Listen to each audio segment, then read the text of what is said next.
Who's he? Kentman! He's not important! Okay. Hello, gamers and collectors. It's your boy Kentman, bringing you that JRPG and fan service content that you deserve. And the last time we dived into the hentai region of fan service, I brought you to the attention of my next door neighbor, LilianaSan, who is a beautiful dark-skinned woman that is drawn by the great and awesome Ayo Nagisa, and do they know how to create a beautiful dark-skinned woman? And now we're going to be talking about the sister series of that series, which is My Household Liliana-San, who is also a beautiful dark-skinned bombshell of a woman that is also super kawaii and the perfect best girl for any fan service lover. And I just want to understand the idea that how one person can not only create one but two amazing, beautiful, dark-skinned women. Now, unlike LilianaSan, LilianaSan doesn't really get the same treatment as LilianaSan, as LilianaSan has 3 episodes, which we did talk about the newest one that just got released last time in October, but I was talking about it in January. And LilianaSan hasn't really gotten any other episode, even though despite they do have extra manga for LilianaSan to make a second episode or third episode, and we haven't really got that. And I just don't understand why, because both characters are super popular within the hentai and anime space that it would be a given to give her another episode. Now, when it does come to LilianaSan, I do think her story is a lot better when it comes to LilianaSan, because LilianaSan's story is just about a guy who met a next door neighbor who just moved in the building, and he saw that she was very beautiful and had some nice pair of titties, which she does, and he just wanted to fuck her. That was it. But LilianaSan is actually a little bit more intimate than that. It has an actual love story within it, and that makes it feel like maybe there was a little bit more quality when it came to the story as well as the sex, that it didn't really need a second episode. But it would be nice to see other mangas that Nagisa has created for LilianaSan animated in the same style from the anime. Before I dive into too much of me gushing over LilianaSan, let me explain to you who LilianaSan is before we go any further. Now, this manga first came out in 2011 and since then has blew up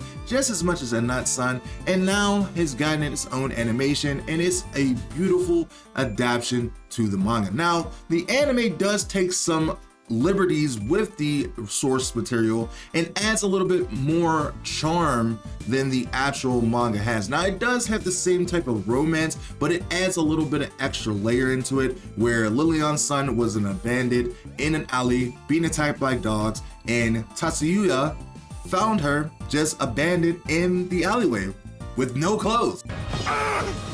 It should have been me, not him! It's not fair! I don't know why she was left that way, but she was. And being the good Samaritan that he is, that I feels like anybody would, he took her home, gave her food, water, and let her shower, and took care of her.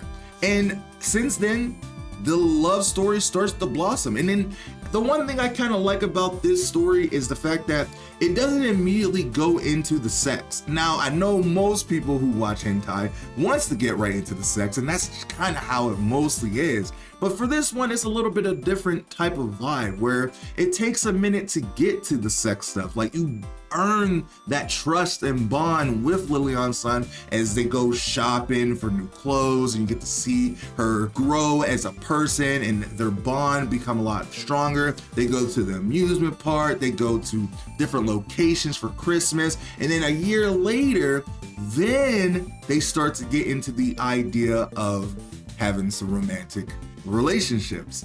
Now, most people would start banging a little bit sooner than that, but for the sake of the story and adding a little bit of extra character to the story, they do add these extra element scenes to the manga to the anime from the manga that I actually do like. I think it actually adds a lot of character to Liliana-San than making her just a meat stick, if that makes any sense. And it actually adds a lot more character to even Tatsuya, who actually has some character and heart within the anime. He's also a gamer, you know, he plays a lot of, at the time when this anime came out, he played a lot of Overwatch, which was the bigger deal at the time. I wonder if this would have came out now, he would play more right. Who knows? But either way, it's a pretty cool moment. They sit down, they are talking, they're having a nice little talk about over tea, and then they actually decide to get into the business. And even with all the business, it's actually really sweet of how they're not actually fucking, they're making love. And it's actually a little bit more sweeter, because most of the time when it comes to hentai, they're just fucking. They're just fucking and fucking and fucking and fucking without any true like meaning behind it. But this time it's actually a lot of meaning within the sex, and it's actually really good. And even though one thing I will say that I didn't like about Liliana-san's anime in general is that there wasn't a lot of creative angles when it came to the sex positions. Like, there was some for LilianaSan, they were fucking in all kinds of positions. The camera was flipped to the side and all this other stuff. But for this one, it kept it kind of simple, where it was just, you know, your typical doggy style or cowgirl or other simple kind of sex positions and camera angles that didn't really add any too much flavor to it, because it was mostly a soft, more vanilla, as you can say, sex scene. And sometimes that's okay. You know, I actually did enjoy this a lot when I first watched it years ago. Now I'm talking about it now. And it's a nice overall story. And then as time goes by, they have a more build-up relationship. His older brother sent him a package for mostly Liliana-san for him to enjoy, and it was packed in with different types of outfits, from a maid outfit to a bunny girl outfit, which I'm surprised Freen didn't actually make a bunny figure of this figure, which feels like an easy money grab to me. I would have bought it if that was the case, but never, we haven't gotten it. We have gotten figures of Liliana-san and Annette-san in different outfits, but not the ones that I feels like would have been really, really cute. I mean, at least to me, I thought it would be cute to have. Either way, and then it ends with them just having some nice, good old love sex. And it does kind of wrap up in a way that it doesn't feel like it needs a second episode, because it does end kind of sweetly. But at the same time, me being a fan of Liliana-san and a fan of Ayo Nagisa's work, I would love to see Pineapple adapt the other versions of the manga that is still left unanimated in an animated form in another episode, because they do a crossover with Tanamanayan, they do a crossover with some other characters. There's a lot of things that they could do with Liliana-san that they just haven't done yet. And maybe the fact that we did get a third episode with Annette-san, maybe somewhere down the line of 2025 we'll get a second episode of Liliana-san, and it will be very beautiful and awesome, and I would love to just see where it goes from there. Now, there was a crossover episode between Annette-san and Lily-san, and I think I'm gonna save that as its own episode, because I have some things that I want to say about it, and I feels like it would be a good way to end this trilogy of Annette-san and Liliana-san as it stands right now. But for now, for the time being, if you enjoy some good vanilla hentai, and also just hentai that just has some good story along with some good sex within the episode, I would definitely recommend you checking out Liliana-san, or which is better known as My Household Liliana-san. And it's a wonderful, beautiful, amazing hentai. And I guarantee you enjoy one, because she's a super sexy, dark-skinned woman. The animation is really good, and the story is really good. The main character, well, she's the main character, but the main protagonist character isn't annoying. He's actually pretty simple and actually nice to listen to, versus other male main characters that are just kind of annoying. You just kind of skip through it to get to the sex stuff.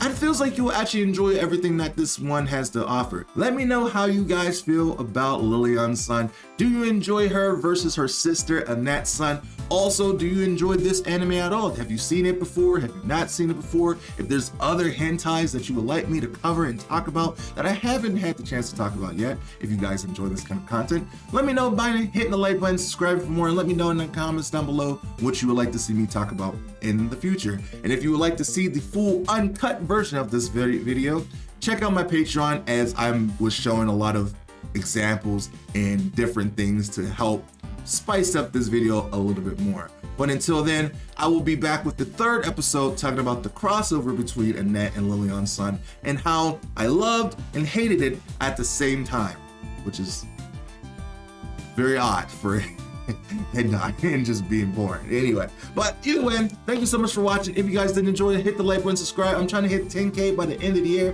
and with your help and support, I can definitely do that. And with that being said, I will see you in the next episode next time. Bye me. I apologize, I'm also a little sick, so if I sound a little off, that's kind of why. But either way, bye me.